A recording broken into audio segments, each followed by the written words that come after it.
በጠራ ጨረቃ በኩል ለሊት ዝነኛዋ የአብዬ መንግስቱ ግጥም የተጻፈችበትም ታሪክ በጣም ዝነኛና አስገራሚ ነው። መቼም 1950ዎቹ ወርቃማ ኢትዮጵያ ጊዜ ነበረ።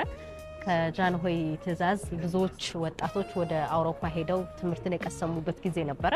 መንግስቱ ለማም ያጣ ደርሷቸው ወደ ለንደን ጎራ ብለው እዛ እየተማሩ ያለ በየጊዜው በሚኖራቸው የተማሪ ክበባት ላይ ከአንዲት ሜሪ ከምትባል ልጅ ጋር ይተዋወቃሉ። አውሮፓ ሄደው ትምህርቱን ብቻ አይደለም የቀሰሙት የአውሮፓን አኗኗር ዘዴና የአውሮፓን የአጠባበስ ዘዴም ነበር የቀሰሙትና ወደ መኖሪያ ቤቷ ይሸኟታል። ባቡር ድረስ ያደረስኳት እመለሳለሁ። አንዳንድ ጊዜ ከሌሊቱ 6 ሰዓትም 7 ሰዓትም 8 ሰዓትም አድርሼ እመለሳለሁ ሸኝቼ ይላሉ። ከዚያ በኋላ አንድ ቀን የልብ በቅቶኝ በጓደኞቼ ተክሳጽ ተደፋፍሬ ከቅፌ እንዳለች ለስባት ስከጅል ከቅፌ አምልጣ ሮጣ ሄዳ በሩን ፊቴ ላይ ደረገመችብኝ አሉ። ከዛ በጣም ደንግጠው ሄደው ይሄንን ታሪክ ለጓደኞቻቸው ይነግሯቸዋል። ጓደኞቻቸው ደግሞ ይሄንን ነገር አግዝፈው በሚማሩበት ትምህርት ቤት ግቢ በሞላ ወሬው ይዛመታል። እየሸሹ አረ እንዴ አይደለም የሆነው ጭራሽ በጥፊ መታቻቸው አብዬ መንግስቱ ተብሎ ተወራ።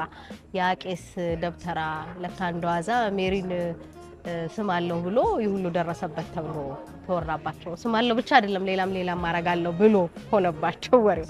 በኋላ ላይ ያመኑ ነገሩን መካዱ ያዋጣቸው ስላልሆነ አዎ አድርገዋለሁ ማለት ጀመሩ። ከዛ የተማሪዎች ምሽት በተዘጋጀበት ዕለት አምባሳደሩም ተገኝተው ንግግር ካደረጉ በኋላ ግጥም አቀርባለሁ ብለው ወጥተው ነው ይችን ግጥም ያቀርቧት። በጠራ ጨረቃ በኩል ለሊት አይኖቿ ያበሩ እንደ ከዋክብት ሳማት አሉት ቀፍቀፋት። ወጣቱ ታዘዘ አላወላወለም ወገቧን አንገቷን እጇን በእጁ ያዘ። ምንም እንኳን ጡቷ እንደሾህ ቢዋጋ ጣቷ በመሆኑ የጉማሬ አለንጋ ጆሮ ግንዱን ሰማው በጥፊ ሲናጋ። እዚህ ላይ ምድረተሜ በሳቃው ካካ ይላሉ። ምንም እንኳን ጡቷ እንደሾህ ቢዋጋ ጣቷ በመሆኑ የጉማሬ አለንጋ ጆሮ ግንዱን ሰማው በጥፊ ሲናጋ። ዋ ተማሪ መሆን ዋ ጀማሪነት ዋ ትዕዛዝ መፈጸም ዋ ምክር መስማት በጠራ ጨረቃ በኩል ለሊት የሚለው ግጥም በዚህ መነሻ ይተጻፈ።